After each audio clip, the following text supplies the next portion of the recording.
folks like me who work with a lot of different energy committees know that some groups are really great at outreach and getting people to pay attention and to be involved.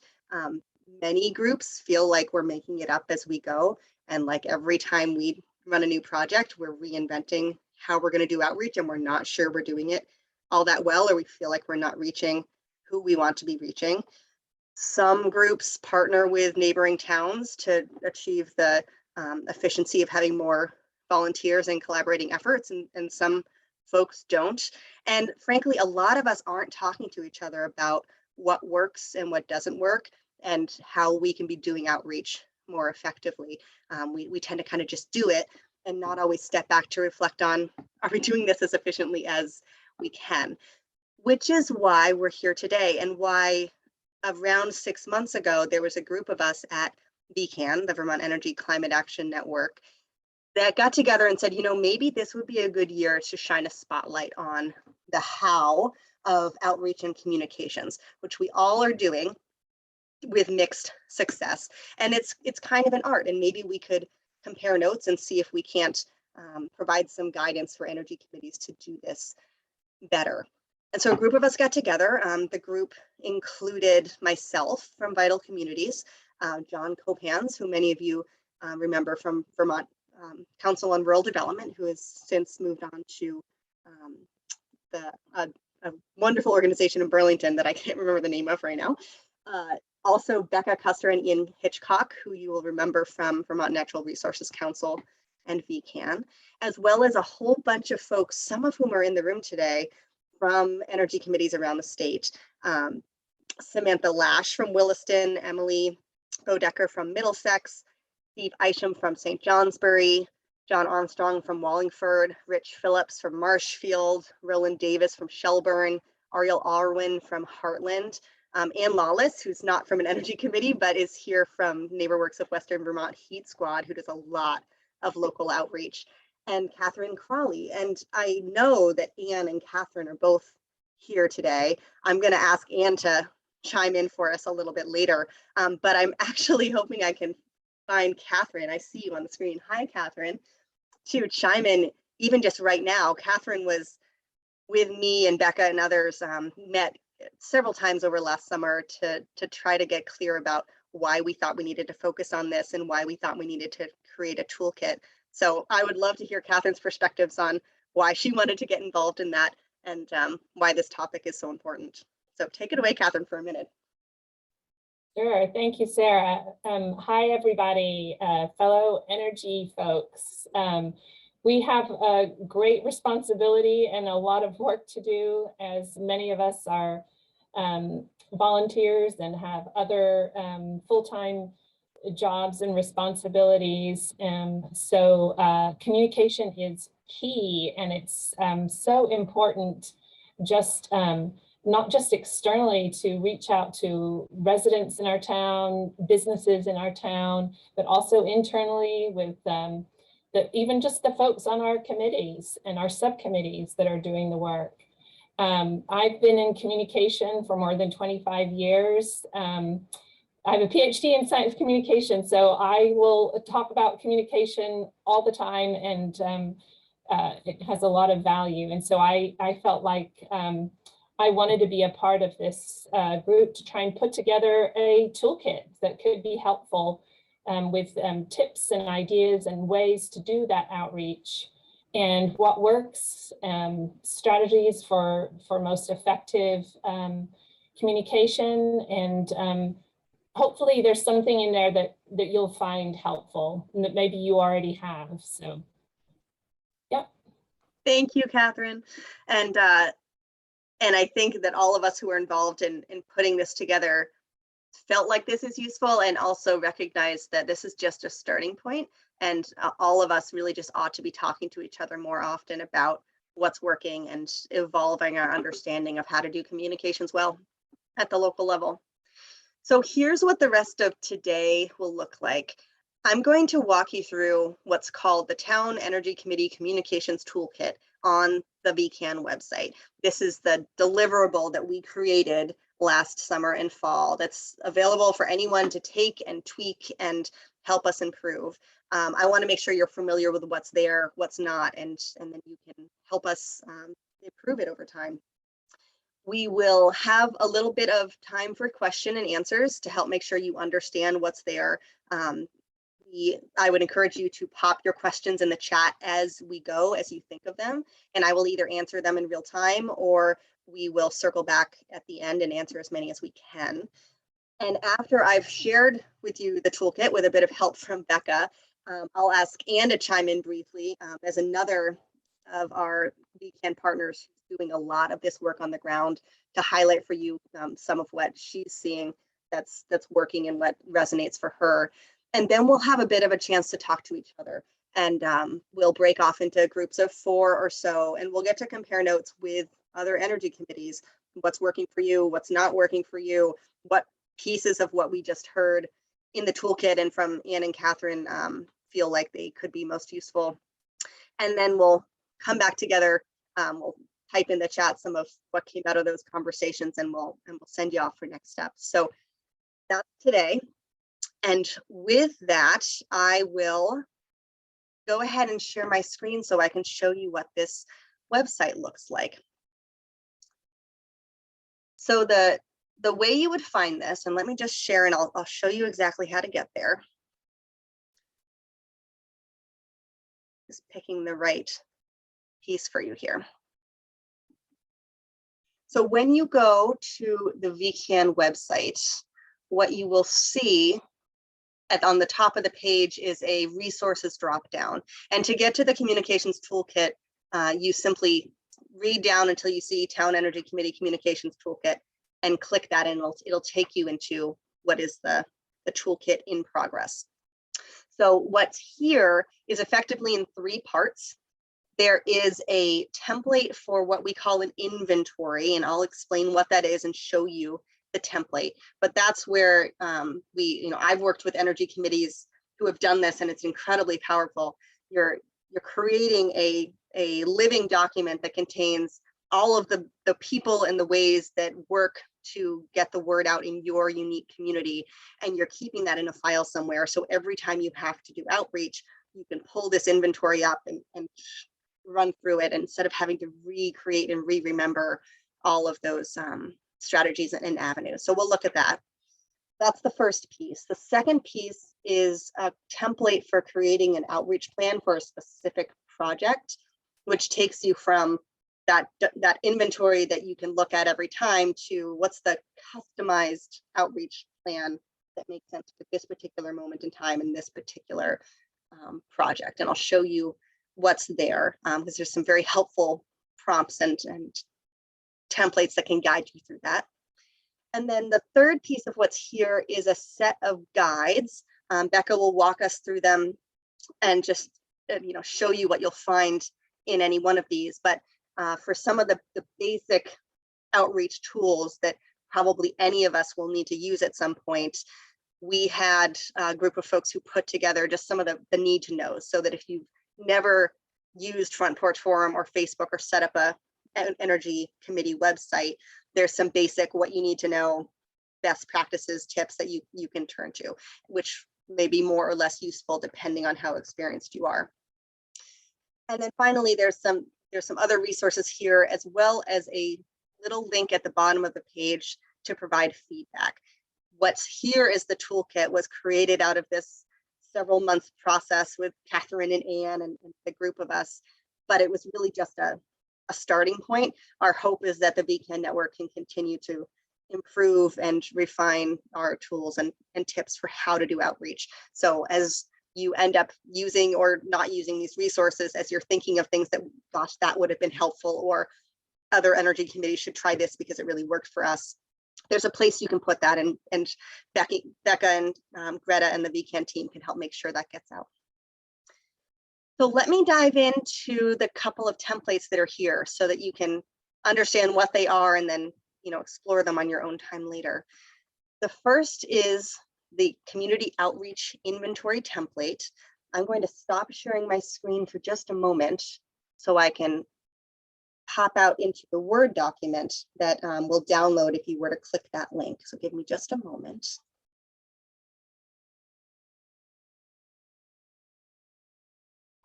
All right. So this is what that inventory looks like. Now, depending on the size of your screen, you may or may not be able to read this, and that's okay. What you need to know, and I'll walk you through it, is that this is meant to be a document that you keep on your shelf, maybe a virtual shelf for your energy committee, that you reference and update sort of all the time. And there's 8 or 9 categories of different things that you want to have a short list of that you can refer to. And these things include internal committee resources. And by that, we mean, do you have an email list that you've been developing over the years? Do you have an energy committee website? Do you have an energy committee social media or Facebook page? Things that your energy committee has already as tools that you use. So knowing what those are. The second is community partners. And by that, we mean any people or groups in the community that can help us spread the word. Often that's going to be churches, schools, any local organization with a newsletter, maybe a particularly influential person in town who just knows everybody. Who are your 6 to 8 or however many hit list of the key partners in the community. When you've got an outreach effort, you reach out to them, they can help you. And what you'll see here, if you have a screen big enough, is that I went through the exercise, and for my own community, I live in Warren, New Hampshire, I was filling this out for myself just to prove to myself how quickly I was able to come up with, if you gave me 2 minutes, could I come up with the 6 most important community partners to do outreach in Warner. And it truly is a quick kind of exercise that then you've got and you can build on. The third category prompt here is, where do neighbors get their news? If you were to ask yourself this question with respect to your town, I'm sure you would know. For my town, it's that the library has an e-newsletter that everybody reads. That it just is a thing. And also there's a very active Facebook group called What's Happening in Warner. And then everybody shops at the market basket. So for your town, what are the couple of things that this is how we get the word out? It's different for every town, but it's important that you know what the couple of things are for you. The fourth prompt is just existing community events. In my town, there's a fall festival in October. There's a big athletics field complex where everybody in town gathers on the weekends because there's like pee-wee football and soccer.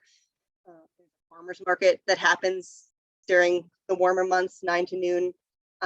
There's a summer concert series, there's town meeting, listing those recurring and well-trafficked local events. There's a prompt here about high traffic locations where you could set up a table. When I was thinking about my town, I was thinking about how we ought to put displays in the library, and that there's a particular spot on Main Street where everybody walks because it's between the pharmacy and the little market. So those silly sorts of things. There's a prompt here about visibility and where to place signs and posters, a list of where the bulletin boards are that people read, and other places where if you were going to go put up posters, you would make the rounds. And then the last couple of prompts are good places to host events. Home energy champions, by that we mean people in your community who have done a lot of personal, they have an electric vehicle, they've got solar, they've got weatherization, who are good to reach out to because they can tell their story and are enthusiastic. And then there's an other category. But if you were, as your energy committee, to sit down and spend even a half an hour brainstorming and trying to dump all of this stuff that you already know, but you've probably never listed out into this document, and then put that aside and take it out every time you have to do an outreach campaign to refresh your memory and think, okay, well, what are we going to do this time? That alone would save you a ridiculous amount of time and smooth the process of outreach. And many in the energy committees I've worked with who've done this find it very helpful. So there's secret and tip number 1 is an inventory. And I'm going to stop sharing my screen again. Check the chat to see if there's any questions, not yet. And I'm going to show you the second tool that's listed on the website, which is an outreach planning template. So let me share my screen.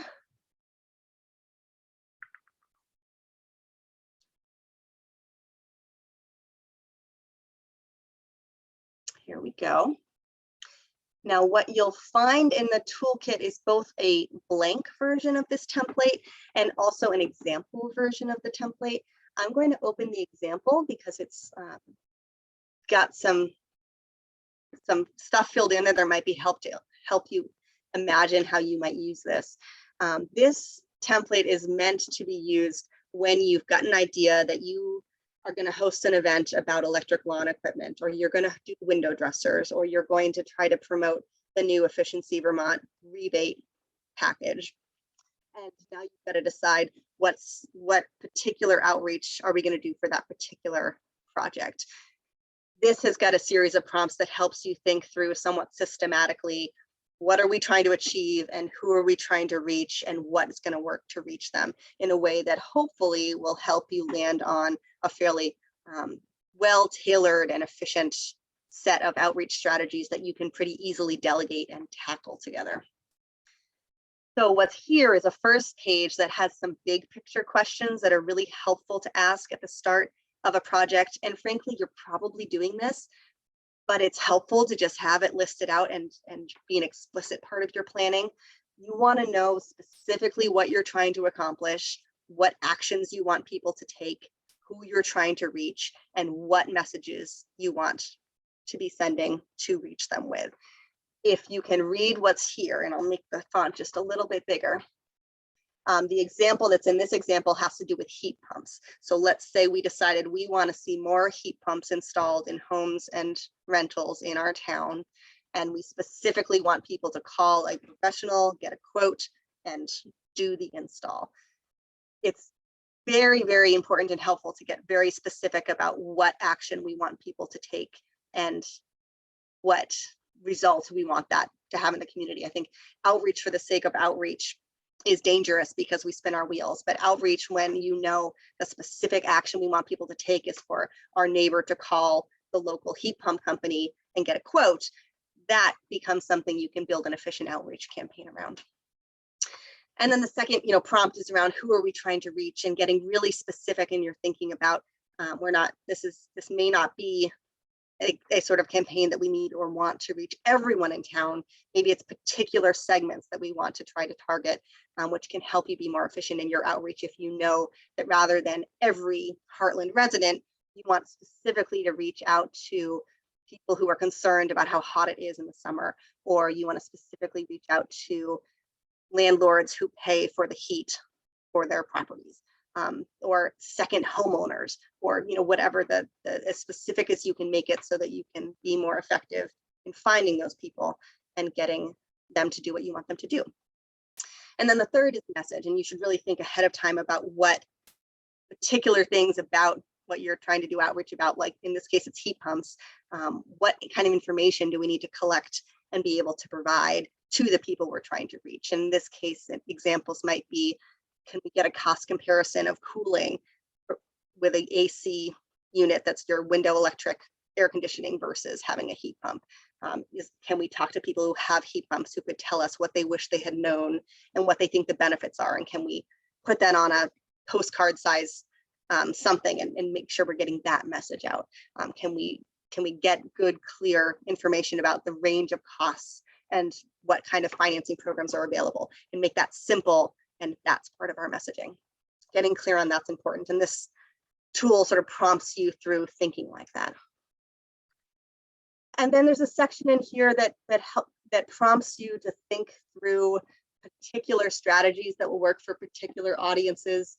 And there's good examples in here about the kinds of ideas you might generate if you were thinking about specifically renters versus the entire population. And then finally, there's some tips and prompts in here about how, once you've thought about what you think will work, how to actually map that out on a timeline. The ideal outreach campaign has some benchmarks on the calendar. Maybe it's an event that you're hoping people will show up at, or maybe it's a deadline for people to sign up for something in order to be entered into a raffle.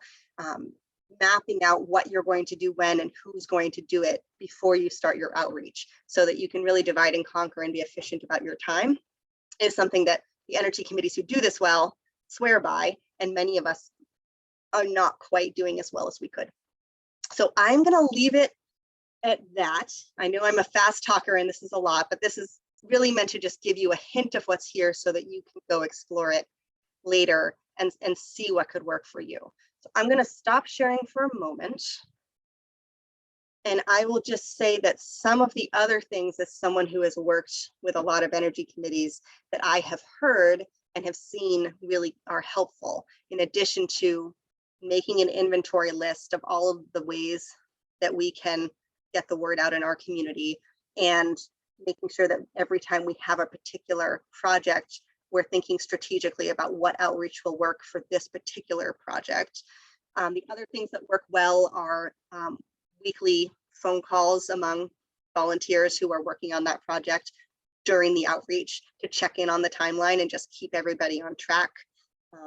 Collaborating with neighboring towns, because we're all short on volunteers, and often the outreach that we're doing isn't necessarily town specific. So if it's something like advocating for rebates or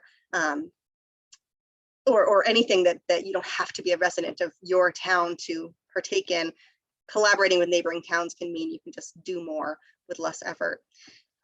Using deadlines and incentives and events to put clear stakes in the ground around your outreach, so that you're not designing a campaign that goes on indefinitely, and you can kind of focus your community's attention around a particular moment in time where they need to take action.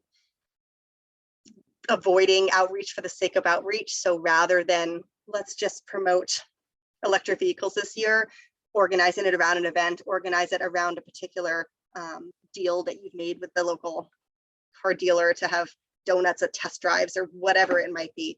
Make it specific.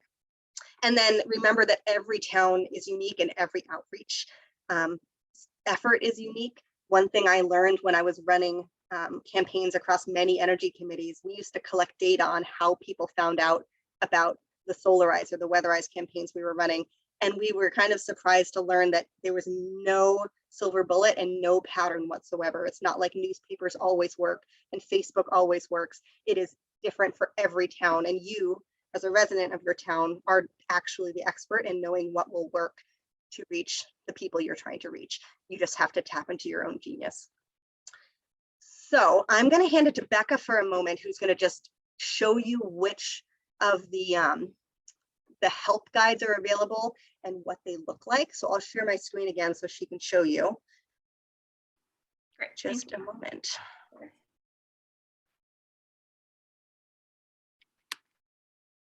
All right, here you go, Becca. Okay, thank you so much, Sarah. I'm trying to get out of my full screen so I can. Okay. Yeah. So hopefully, if you use these inventory templates and create a communications plan, you will likely use some of these tools during that to help your communications and outreach efforts. So this is kind of the final component of the toolkit, these one-page guides for how to effectively use various communication tools. So really focusing on best practices and how-tos with a focus on how to maximize their use for your committee. So I guess, well, I'll say one thing. One is that we chose this format of guide specifically so it's really easy to find exactly what you're looking for. Some of these might not work for your committee, and that's okay. And also, you're probably not going to be using these at the same exact time. So we want it to be a really easy list to find exactly what you're looking for, and relatively short tips and tricks, and with some examples as well. So Sarah, if you wouldn't mind clicking on the contact lists and bulk emails, that's just as an example of what these guides look like and how you can use them.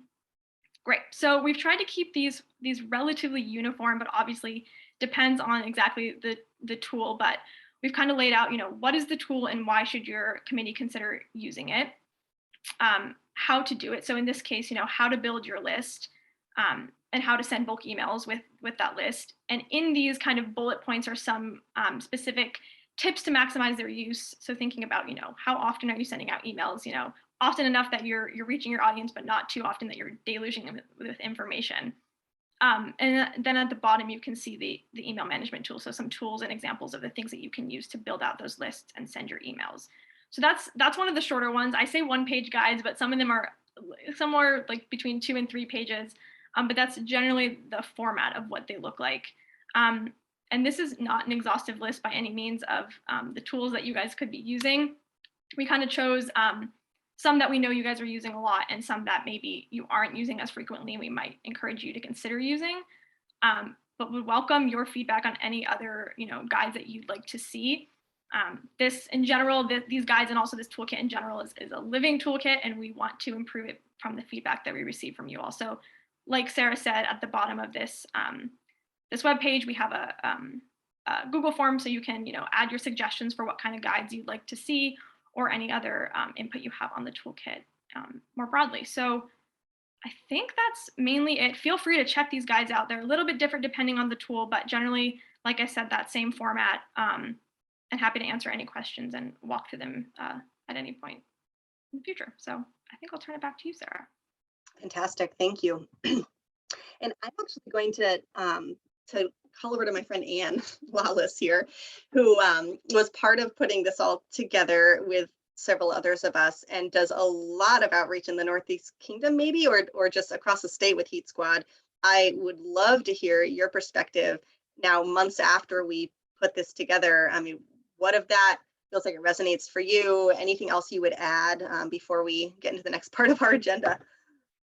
Thank you, Sarah. Yeah, you're right. I do outreach for Heat Squad in the Northeast Kingdom, and Heat Squad is a program that was developed at NeighborWorks of Western Vermont, based in West Rutland. So these tools are awesome. I love the outreach inventory, especially that you started with, Sarah. And I think one of the exceptionally positive things about this is it's a great way to draw in new people in your community. Because if you have people who are moving to Vermont, they're often really passionate about this stuff. But having it all in writing, this is basically how the town works. That can be really helpful and give people who join a way to just like dive right in because they have what they need in terms of information. I like the outreach planning template as well. I was a little concerned in my role. I think the most satisfying work that I've gotten to do is helping a new energy committee get off the ground. And it's just so satisfying to work with all those cool people that are really trying to do things. So I don't see in the communications planning stuff where a committee would develop its plan first before it develops its outreach strategy. But that's all fine because we're focusing on communications and outreach right now, right here. So all good, all good. I think another thing to add could be finding out what resources are available. And in terms of a resource, I want to say something like Heat Squad, we're a resource because we do home energy audits. Efficiency Vermont is a resource because they provide a lot of weatherization rebates. So if you can find a partner that has some money that could help you in your efforts, that might be very valuable.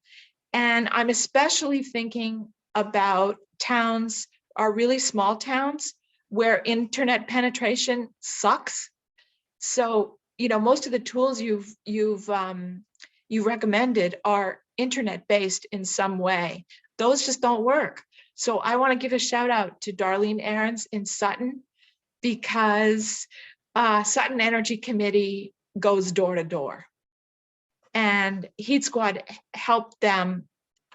Our flyer was our energy audit flyer was on the front side or the back side, depending on how Darlene and her group handed it off to people. But the other information on the back was like, here are all these resources that you could follow up with.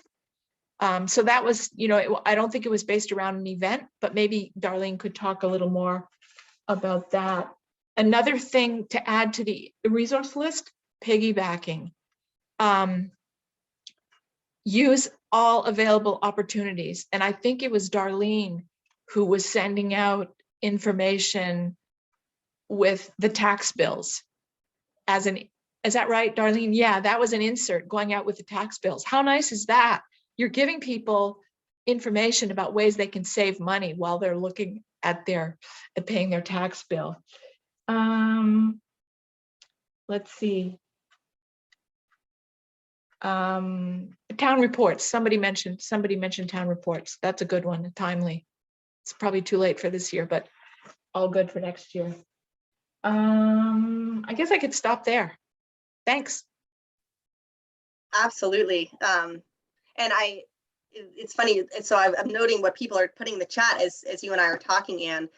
Margot just put in the chat something which I think you and I both know to be true, and we didn't mention, which is that documenting this, the outreach planning, can make it so that if some critical members of your energy committee leave, or you're trying to transition and train up new members, I mean, this really helps with institutional memory and maintaining an energy committee beyond its founders, which I know we're all struggling with. Yes. So thank you so much, Margot, for raising that.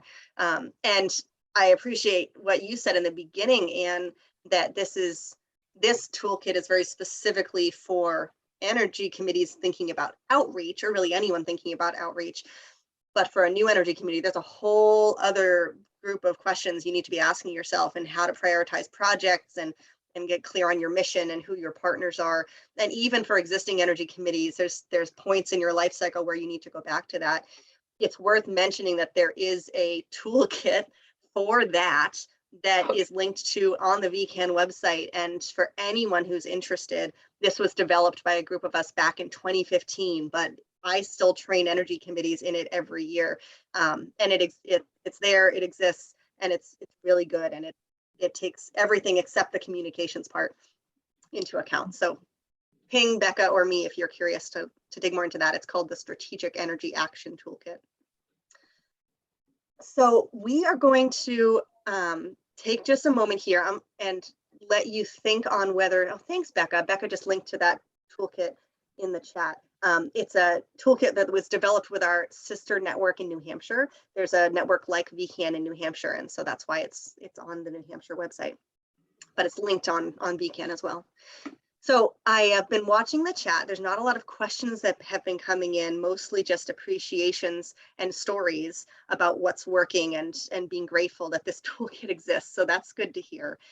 I'm going to pause and let you think about whether you've got any questions about the tools or anything you've heard so far before we move into the next part of our agenda, which is getting to compare notes with each other. So pop some questions in the chat. I see there's a question from Jeff asking where on the VECAN website you can find the Strategic Energy Action Toolkit. And it is in the resources dropdown, but it's listed under policy and planning, which is a little funny. So instead of having its own link on the resources like the communications toolkit, you'll find it in the policy and planning section. It's also in like 3 places on the website, which is maybe we should have a little bit more obvious, but it's also in the getting started and setting priorities in the project management section. It's linked there as well. So great. Yeah. And I'm realizing that it may not even be in policy and planning. I think you must have moved it. So yes, do what Becca just said.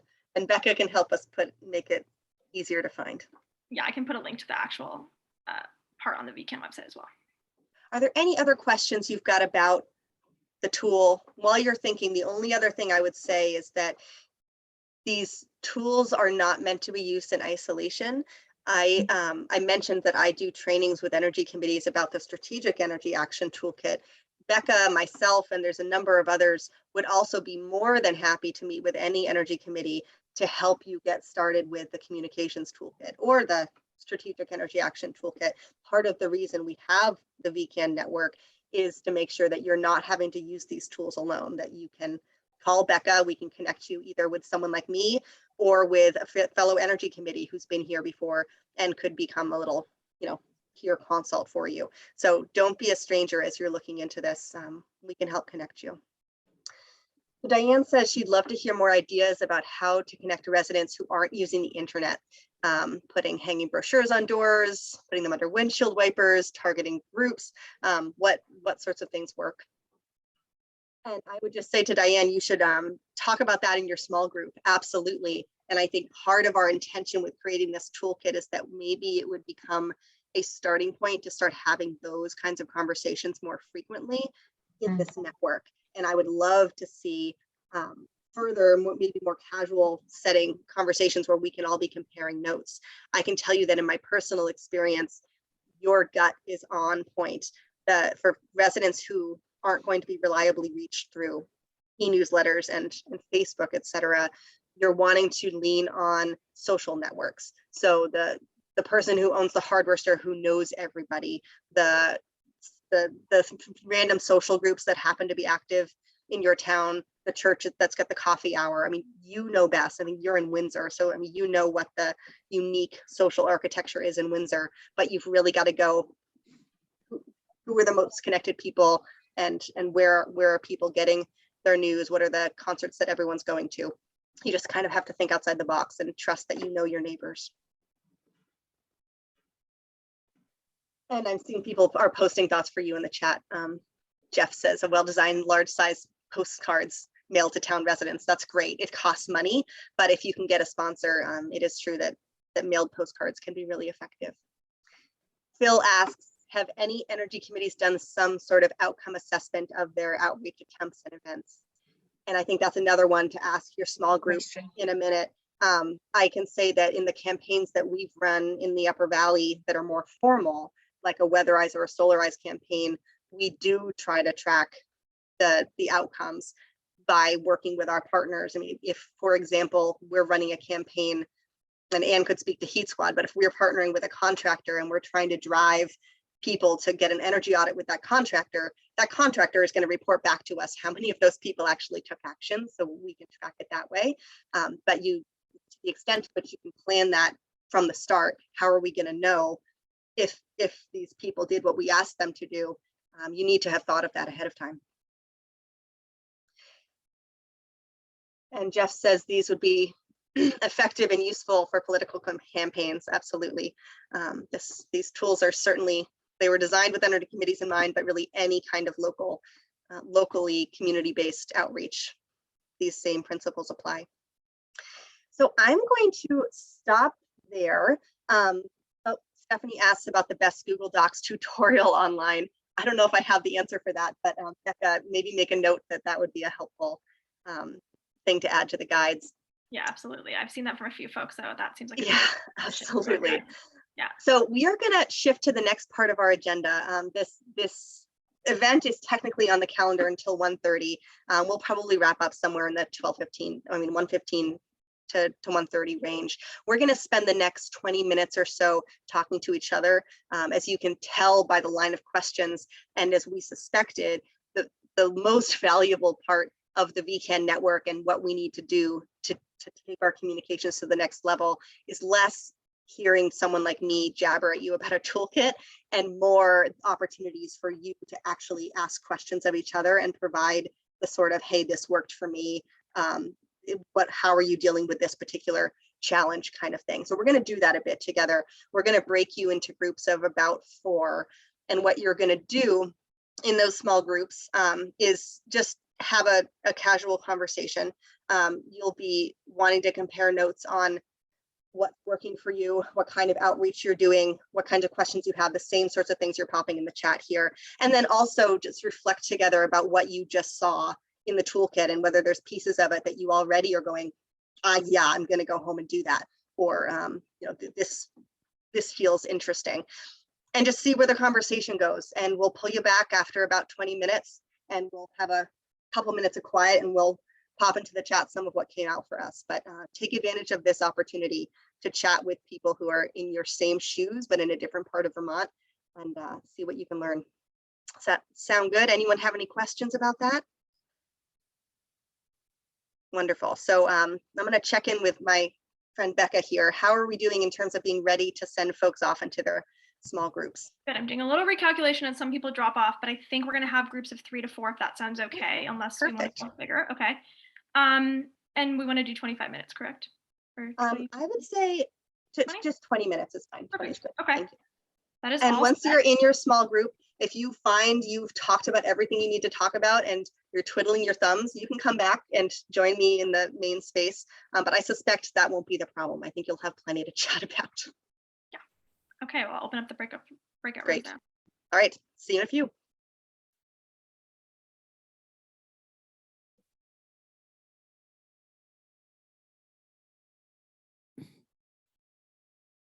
Are people seeing prompts to join rooms? We're not yet, Okay, that's interesting. but we're patient and friendly, so take your time. That's odd. Let me see if I can close them and reopen them in a second. No problem. I'm so sorry. Should have worked, but Okay, in the meantime, you can just be thinking about what you might want to share and what you might want to ask. And know that one of the things we were tossing around when we created this toolkit was the idea that it really is the valuable part of this is going to be opportunities for us to connect with each other about what's working.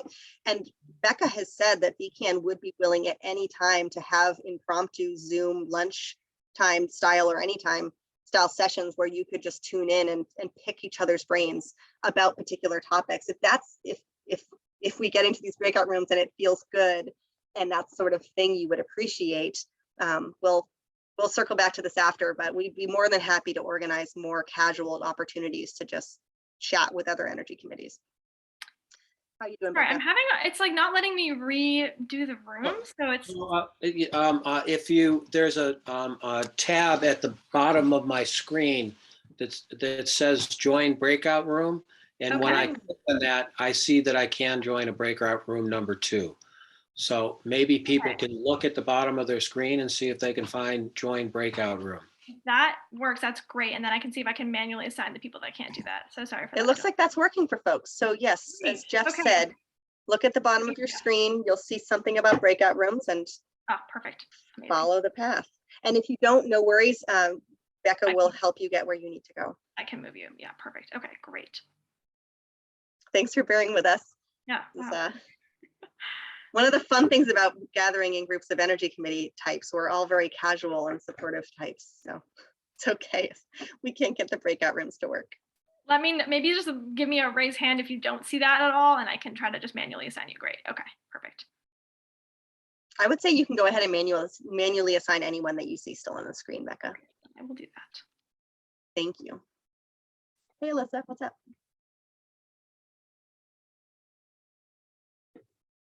I see your hand raised and I'm happy to help if you need it. And Chris too. I think that probably just means they want you to reassign them, Becca. Yeah, I'm working on that, and it just Okay. is not joined. And what are you seeing? I tried to move you into a room, but it didn't seem like it. I think you're on mute too, so. I don't see anything on the bottom of my screen to help me move somewhere. So I'll just hang until We can can have send our me. own little group That's here fine. of whoever's here. Not to worry. Don't worry Yeah, about me. It seems like maybe the folks that are left here are just ones that might not have like the most updated Zoom and That's all right. Why don't we just have a little conversation amongst who's here? That sounds good to me. Okay. And I would love to hear any of you who are not Anne, myself, or Becca, because we've already spoken. What's coming up for you? What kind of communication you're working on? What are you feeling like you want to compare notes on? Oops. I guess I'll start. Well, I'm from the Hyde Park Energy Committee, and last spring we started a little late in the spring, and now we're excited to plan ahead like you had your editorial calendar. For lawn alternatives, it's a 3-prong approach to mowing less of your lawn and converting it to meadows, and then the lawn that you do mow, raising the blade to 3 inches to improve soil health, and converting your lawn equipment and chore tools to electric. So we call it the lawn alternatives.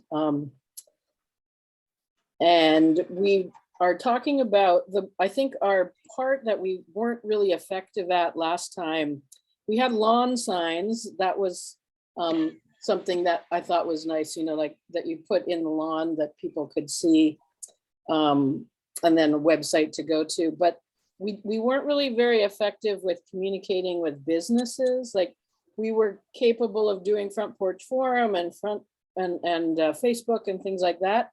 But we didn't find that we were communicating with the actual hardware stores and that kind of thing very well. Like we had our consumer to business, but we didn't have our business to business. You know what I mean? Because it's like it was a whole different audience for us. Like we were used to communicating with our community, but not with our business community. And I think we're talking about having the Energy Committee join the Chamber of Commerce Oh, what a good idea.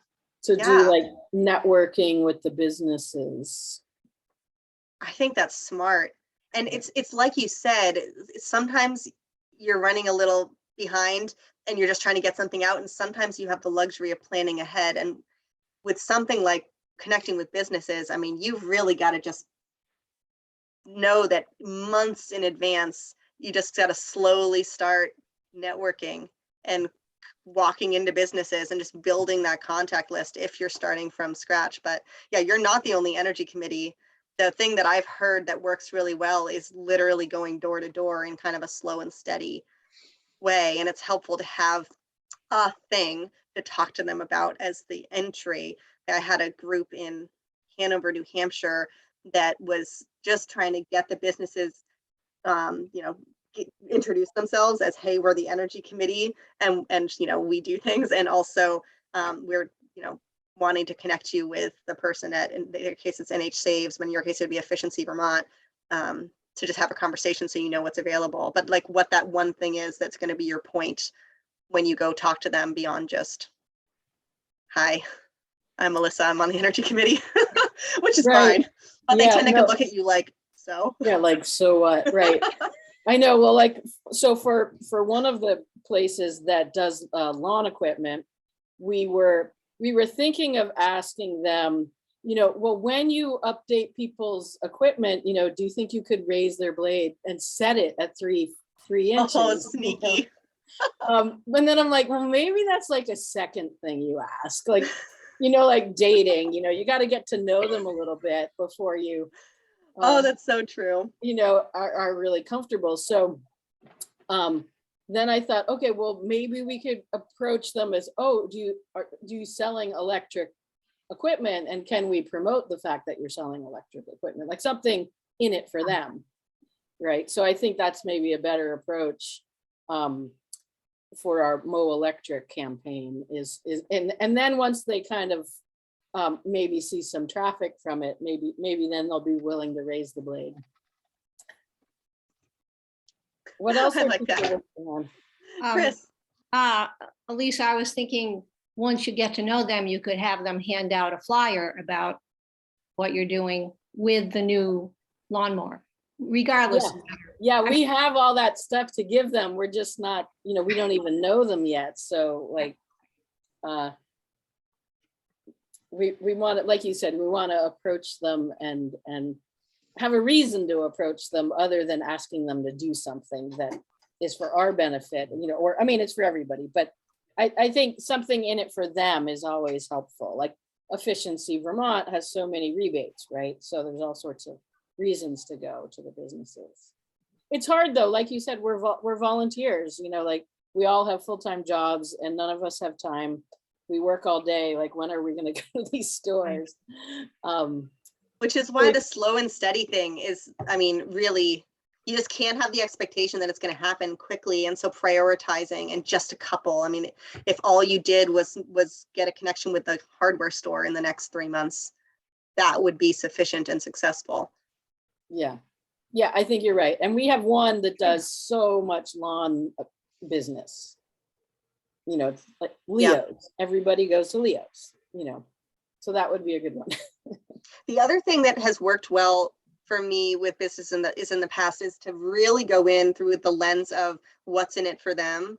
And Yeah. with someone like a hardware store, I mean, hopefully it can be sort of a cool community partnership quasi-marketing thing for them. I mean, it ought to feel to them like it would look really good for them to be seen as partnering with the energy committee, have like a display in their front thing about like how to go green with lawn equipment. It would make them look good, you would think, but you want to make sure that that's your end goal.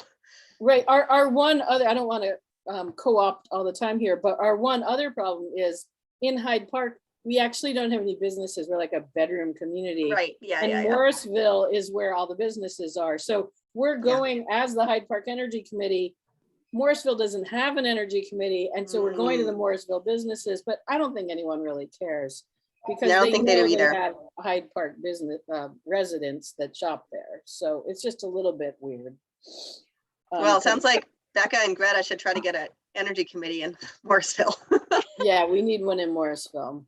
I was just wondering if because sometimes, you know, it's so easy to just go in with your own agenda and you don't even, it's really easy to not give the other person a chance to talk, but to ask them, how can we help you? Because sometimes people say amazing things that you just didn't expect. Good point. Just a thought. I like that. Good idea. I used to live in Hyde Park too. Oh yeah. Chris, I'd love to see what you're seeing. What do you mean? I mean, what comes to mind for you? And what's Well, I'm not actually a member of an energy committee, but we do plenty of outreach because I'm a member of Earth Matters, which is a 350 Vermont node here. And we go to the Manchester street fests and the farmers market, but I did work on the window dressers project. Even though Manchester doesn't have an energy committee, we felt that somebody in Manchester should be doing it. So of course, a few of us got involved in that too. And I went to the food cupboard quite a bit, the food shelf here. And a lot of people were talking about the landlords because they rent. And that was one question I have about how do you get to know who the landlords are? How do you approach them about helping them improve their apartments? Do you have any ideas? Such a good question. You know, we a couple years ago got stumped on that because what we discovered is that there's basically no one with a list of all the landlords. Some towns track it, but mostly the bigger ones. So the smaller towns, it's really difficult. What we did was we partnered with the local CAP agency, the Community Action Program, because they have contacts with landlords who do Section 8 housing and like lower income housing. So that gave us a short list of landlords, and we were in Hartford, Vermont, trying to pull together landlords in that sort of Hartford, Lebanon area. But that was a start. We also just sort of asked people who know people. I mean, just by sort of word of mouth, trying to get names of, especially if you know some people who rent, just getting a short list of landlords. And then just based on who we could get names of, we invited all the landlords we could find to a meeting, and we brought in a landlord from Brattleboro who's like really leaning in and has decided that green is like the smart business savvy way to be a landlord, and has done incredible work with he's got like 100 units in Brattleboro. But he was a really inspiring speaker. It was really interesting, and the landlords who came were really enjoyed getting to sort of hear from another landlord and have a conversation. And then once we had that small group of landlords in the room, they kind of all know each other, so they helped us figure out who the others were. And then we had a contact list, and then from there we were able to be in touch. But it was sort of like a funny, okay, well, we're going to have to start somewhere. So what's going to get these people in the room that's somewhat thematic, and then slowly grow from there. That's the best we could come up with. And once you've got a contact list, there's lots that Efficiency Vermont and others can provide in terms of the best messages for and ways to support landlords. Anne? I just want to add, Chris, a couple of things. Callie Fishburn, you're in Bennington County, right? Yes, yep. mhm, So Cal- Callie Fishburn works at the Regional Planning Commission, and Right. she's awesome, but it sounds like you already know her and you're already in touch. She does all kinds of great stuff. But I haven't talked to her about this, but that's a really good suggestion. Yeah. And then another thought on the topic of landlord groups, St. Johnsbury has a really cool program where their big concern was health and safety. So like unsafe conditions in rentals. So they created an inventory. They have a group of landlords that gets together. And what they did was they made them all pay a fee to join for every rental unit that they had. And then they use that money, they give it back out in competitive grants to help landlords make safety upgrades. So it's not focused on weatherization, but it's kind of beaming a little bit close there because, mold and some of those issues can really affect people's health. Yeah. That's interesting. When you say they made them pay, how did they? The town, what they did. What it was so cool. What the town, it's the assistant town manager, Joe Kasperzak. He gave a presentation once and he said, man, what we did was we got he didn't say it this way. It sounds really sexist, but we got one of our really young, handsome firemen in the department. Everybody loves a fireman. So he was the one that was going out and doing the inspections. That's who they sent out to do the inspections.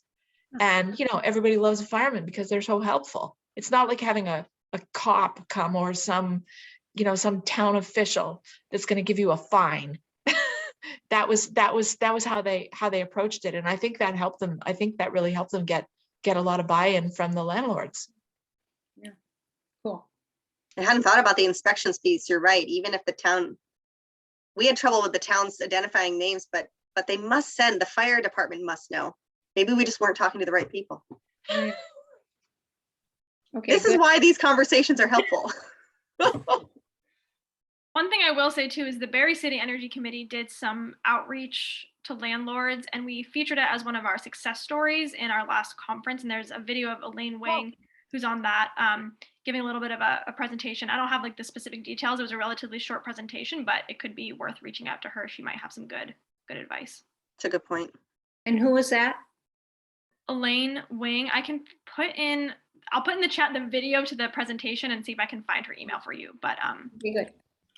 I had an idea that maybe VECAN would help with, and I have to apologize for not knowing everything that's on your website, but if there was a resource where we could access digital assets for graphics, that we might be able to use, because, when you do Facebook posts and stuff like that, you really need something visual. And I find that it's really kind of actually hard I spend a lot of time looking for the right thing, the right image that I'm going to use. And sometimes I'll luck out and sometimes I won't. But if there was just a place where we could access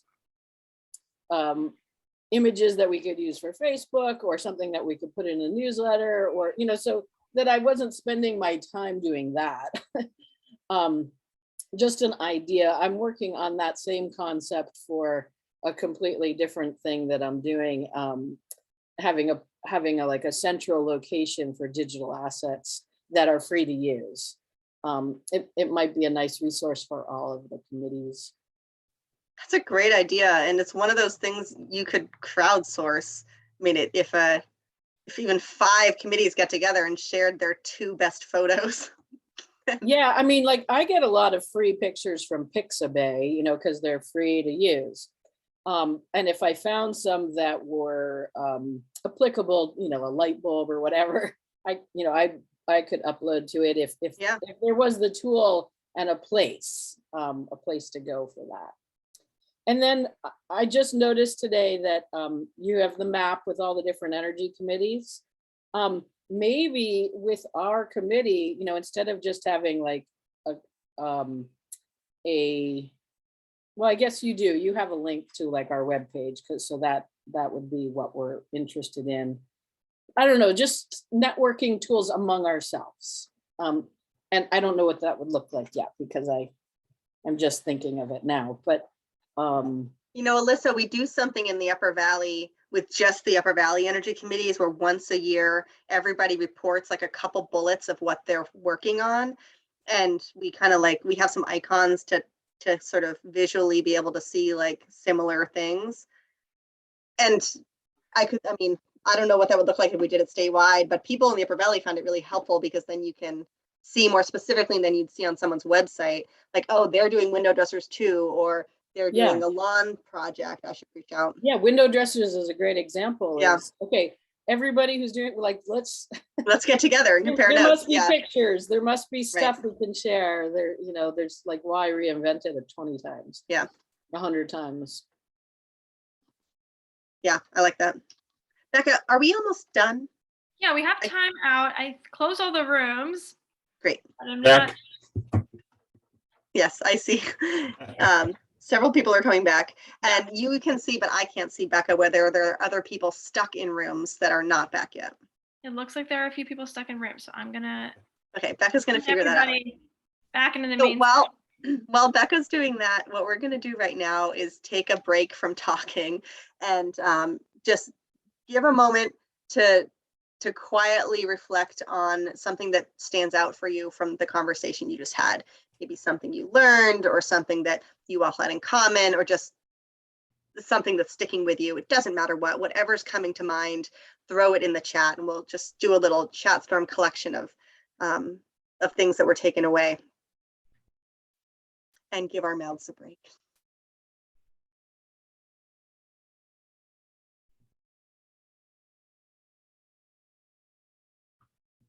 And I'll repeat that instruction in a minute, Becca, when you tell me whether we've got a critical mass of people back. We do have a critical mass of people. Great. So, what, sorry. Becca? It's hard to see because I see people are assigned to rooms, but I can't tell if they're still here or if they. That's okay. We'll just run with it, and we'll figure out the Zoom later. So for those of you who didn't hear, what we're doing right now is we're taking just a minute or two to give our mouths a break from talking. Just reflect on the conversation you just had.